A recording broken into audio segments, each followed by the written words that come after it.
2026ஆம் ஆண்டு குரு பெயர்ச்சி தனுசு ராசிக்கு அஷ்டம குரு. முக்கியமான 5 விஷயங்களை நீங்க கவனமாக இருங்க. அதற்குண்டான விஷயங்களை கரெக்டாக எடுத்துக்கங்க. 1, எக்காரணம் கொண்டும் ஒரு லாங் டிராவல், நீங்களாக வண்டி எடுத்துட்டு லாங் டிராவல் தயவு செய்து இந்த காலகட்டத்தில் போக வேண்டாம். 1. 2வது, எப்பவுமே நீங்க தனிமையை அதிகமாக இந்த காலகட்டத்தில் விரும்புகிற மாதிரி சூழ்நிலைகள் வரும். அதிகமாக தனிமையில் இருக்க வேண்டாம்.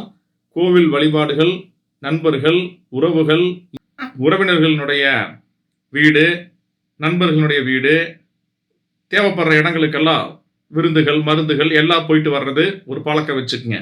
அடுத்ததாக பார்த்தீங்க அப்படின்னா, எக்காரணம் கொண்டும் இந்த காலகட்டத்தில் பழைய வண்டியை தயவு செய்து வாங்க வேண்டாம். மிக மிக பழைய வண்டி, அது 2 வீலராக இருந்தாலும் 4 வீலராக இருந்தாலும் பழைய வண்டிகளை எடுக்க வேண்டாம்.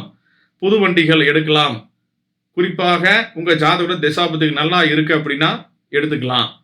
அடுத்ததாக, இந்த பெரிய அளவுக்கு பணத்தை கொண்டு போய் முதலீடு பண்ணுறேன்னு சொல்லிட்டு இன்னைக்கு பங்கு சந்தைகளெல்லாம் ரொம்ப நல்லா போகுதுன்னு தயவுசெய்து எடுத்து போய் போட்டுற வேண்டாம். பெரிய லாபங்களை பார்க்க முடியாது.